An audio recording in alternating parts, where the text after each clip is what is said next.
బాధిత మహిళకు న్యాయం జరిగేంత వరకు న్యాయ పోరాటం ఏలుకుంటానని మాటిచ్చి పెళ్లి చేసుకుని అవసరం తీరాక మాట మార్చిన వ్యక్తి ఇంటి ముందు బాధితురాలు కుటుంబ సభ్యులతో కలిసి బైఠాయించింది. వివరాల్లోకి వెళ్తే రుద్రవరం మండల కేంద్రానికి చెందిన అరుణకుమారి ఆలమూరు సచివాలయంలో ఏఎన్ఎంగా విధులు నిర్వహిస్తుంది.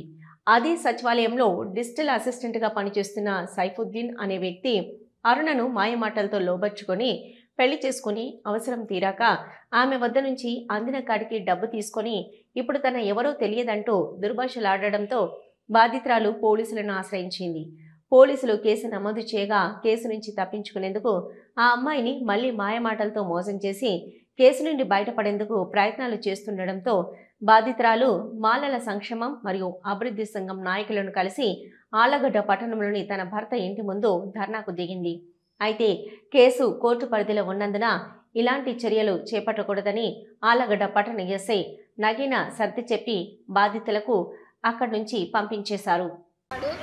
ఆఫీస్లో ఎవరు లేకుంటే నా దగ్గరికి వచ్చి నన్ను చేయబట్టుకోవడం, హక్ చేసుకోవడానికి ప్రయత్నించడం, అట్లా రకరకాలుగా నన్ను ఇబ్బంది పెట్టేవాడు.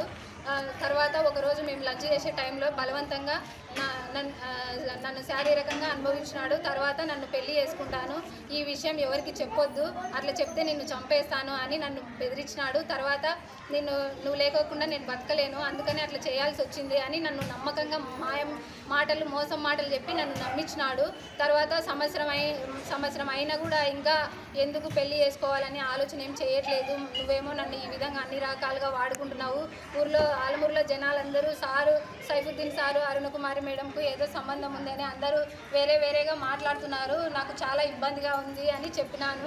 అందుకు అతను సర్లే పెళ్లి చేసుకుందాము అని చెప్పి అతను వేరే వాళ్ళతో మాట్లాడి పెళ్లి చేసుకోవడానికి అరేంజ్ చేసి మాది 11/6/2024 చర్చిలో పెళ్లి చేసుకున్నాము. పెళ్లి చేసుకున్న తర్వాత మేము మంచిగానే ఉన్నాము.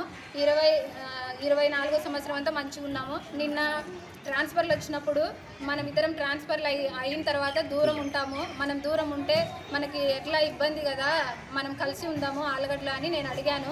సరేలే నేను మా అమ్మ వాళ్ళతో మాట్లాడి ఆడనే ఉండేటట్టు ఇంటికి తీసుకెళ్తాలే అని చెప్పినాడు.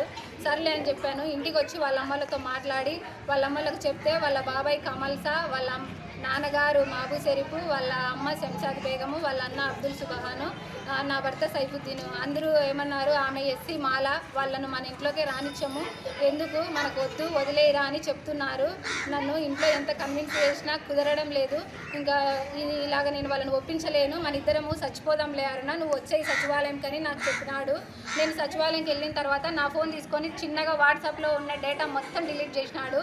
చేసిన తర్వాత వాళ్ళ అమ్మ వాళ్ళ దగ్గరికి వెళ్ళి ఇంకా వాళ్ళతో మాట్లాడుకొని ఫిక్స్ అయ్యి నన్ను వదిలించుకోవాలని పంచాయతీలు పెట్టి పెద్ద మనుషుల దగ్గర, నన్ను ఎస్సీ మాలదానివి, నువ్వు మా ఇంట్లోకి వస్తే పసుపు నీళ్ళు చల్లుకుంటాము, నువ్వు మా ఇంట్లోకి వస్తావా, అడుగు పెడతావా, నువ్వు మా ఇంట్లో అడుగు పెడితే మేము గుండు చేయించుకొని ఊరంతా తిరుగుతాము, మేము ముస్లిమ్స్, మేమంటే రాజుల లెక్కన, మీరేంది దళితులు అంటే మాకు పని మనుషుల్లాగా, మేము పండగలకి మీకు అన్నం పెట్టిస్తాం, అట్లాడితే నువ్వు మా ఇంట్లో వచ్చి అన్నం వండుతావా అని నన్ను రకరకాలుగా పెద్ద మనుషుల సమక్షంలోనే మాట్లాడి బాధ పెట్టినారు. అందుకు నేను చాలా బాధపడి ఎస్పీ గారిని వెళ్ళి కలవడం జరిగింది. సార్కి విషయం అంతా చెప్పడం జరిగింది. సారు కంప్లైంట్ తీసుకొని కేసు కట్టినారు. కేసు కట్టిన తర్వాత ఇంకా వాళ్ళకు భయం చెప్పినారు, ఆ అమ్మాయిని మీరు అట్లా ఏం చేయొద్దని చెప్పినారు. వాళ్ళు మా మీద కేసు పెడతావా అని ఇంటి దగ్గరకు వచ్చి 5 మంది ఇంటి దగ్గరకు వచ్చి నా మీద దాడి చేసి నన్ను సారీ పట్టుకొని బయటికి లాగి ఈడ్చి కొట్టి నానాక హింసలు పెట్టినారు నన్ను. అప్పుడు నేను మళ్ళీ ఎస్పీ గారిని వెళ్ళి కలవడం జరిగింది. అప్పుడు కేసు కట్టినారు. తర్వాత వాళ్ళు మా మీద కేసులు పెడతావా అని నా భర్త వాళ్ళ అన్న ఇద్దరు ఇంటి దగ్గరకు వచ్చి నా మీద దాడి చేసి అర్ధరాత్రి సమయంలో ఇంటికాడికి వచ్చి నా మీద దాడి చేసి నన్ను చంపడానికి ప్రయత్నించింటే నేను చెయ్యి అడ్డం పెట్టింటే నా చెయ్యి తెగింది. నా చెయ్యి తెగినందుకు నాకు కుట్లు పన్నాయి, 4 కుట్లు పన్నాయి. గవర్నమెంట్ హాస్పిటల్లో నేను ట్రీట్మెంట్ తీసుకోవడం జరిగింది. అందుకు గౌరవనీయులైన డిఎస్పీ గారు వాళ్ళని రిమాండ్ చేయడం జరిగింది. జడ్జి గారి దగ్గరికి వచ్చిన తర్వాత కోర్టులో రిమాండ్కు రిమాండ్ చేశారు. అక్కడ వాళ్ళు మేము రిమాండ్కి పోము, నా భర్తతో నేను సంసారం చేస్తాను, నా భార్యతో సంసారం చేస్తాను, నా భార్యనే నాకు కావాలి అని నా కాళ్ళు మొక్కి, మా అమ్మ కాళ్ళు మొక్కి, జడ్జి గారి కాళ్ళు మొక్కడానికి వెళ్ళి అందరినీ బ్రతిమిలాడి ఇంకా నన్ను ఒప్పించినారు. సర్లే అని చెప్పాను. నా భర్త సంసారం చేస్తానంటున్నాడు కదా, నాకు కావాల్సింది సంసారమే కదా అని నేను ఒప్పుకున్నాను. అప్పుడు ఇలా ఒప్పుదల ఖరారని చెప్పి ఇది రాసిచ్చినారు. జడ్జి గారి సమక్షంలో కోర్టులోనే రాసిచ్చినారు. 2 రోజులలో సంసారానికి తీసుకుపోతామని చెప్పినారు. 2 రోజులు అయిన తర్వాత ఇంకా వాళ్ళు రాలేదు. మళ్ళీ నేను వాళ్ళని అడగగా నువ్వు మాలదానివి మా ఇంట్లోకి రానియము అని మళ్ళీ మొదటికి వచ్చింది నా వాస్తవం అంతా. నేను ఎస్సీగా పుట్టడమే నేను చేసుకున్న శాపం. ఇప్పుడు నేను ఎస్సీ మహిళను. సరే అమ్మా, ఇప్పుడు మీ డిమాండ్ ఏంది? ఇప్పుడు వాళ్ళ ఇంటి దగ్గర వచ్చి మీరు కూర్చున్నారు కదా, మీ డిమాండ్ ఏంది? నా భర్త నాకు కావాలి, నా సంసారం నాకు కావాలి. నన్ను నమ్మించి పెళ్లి చేసుకున్నాడు. ఇప్పుడు నన్ను మాలదానికి దళితురాలివే అంటున్నారు. నాతో నా భర్త సంసారం చేయాలి. ఇప్పుడు మీ డిమాండ్ డబ్బులు 8,60,000 డబ్బులు తీసుకున్నారు. అప్పుడు లేని మాల కులము ఇప్పుడు అడ్డం వచ్చింది. వాళ్ళకి పెళ్లి చేసుకున్నప్పుడు లేనిది ఇప్పుడు అడ్డం వచ్చింది కులం. సరే, ఇప్పుడు మీ ఆలోచన ఏందమ్మా? ఇప్పుడు మీరు ఇక్కడ ధర్నా కూర్చోడానికి కారణం ఏంది? ఇప్పుడు ధర్నా కూర్చోడానికి నా భర్త నన్ను సంసారం తీసుకొస్తానని జడ్జి గారి సమక్షంలో రాసి ఇచ్చినాడు. నా భర్త నాతో సంసారం చేయాలి. అది నన్ను భార్యగా నన్ను ఇంట్లోకి ఆహ్వానించాలి. నన్ను ఇంట్లోకి కూడా అడుగు పెట్టనీయకోకుండా నన్ను చూస్తానే డోర్ వేసుకున్నారు. అంటే మేము ఎస్సీ అనేది వాళ్ళకు అంత అసహ్యంగా ఉంది. మన నంద్యాల పట్టణంలో అత్యంత నమ్మకమైన dental hospital KM Reddy dental care and implant centre. పంటి నొప్పి లేదా రంగుమారిన పండ్లతో బాధపడుతున్నారా? అయితే సంప్రదించండి. KM Reddy dental care and implant centre, municipal office ఎదురుగా, Padmavati Nagar road, Nandyal.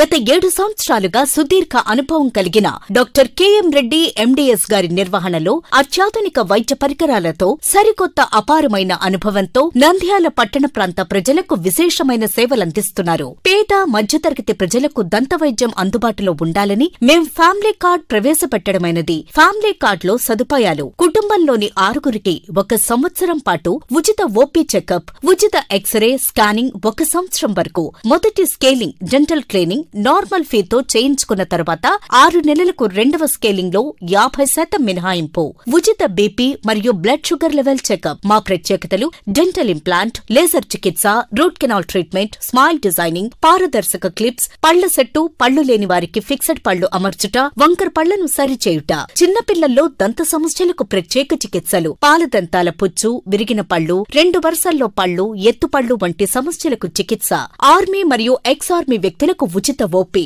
KM Reddy dental care and implant centre, municipal office ఎదురుగా, Padmavati Nagar road, Nandyal. Phone numbers 08514314856 and 9959153005. Hello, Nandyal news 10 మీ చుట్టూ జరిగే సంఘటనల్ని మా దృష్టికి తీసుకురావాలి అనుకుంటున్నారా? అయితే ఇంకా ఆలస్యం ఎందుకు? మా వాట్సాప్ నెంబర్ 9849700865కి సమాచారాన్ని ఎప్పటికప్పుడు పంపించండి. మా నంద్యాల న్యూస్ 10 ద్వారా మీ సమస్య పరిష్కరించుకోవడానికి ముందడుగు వేయండి.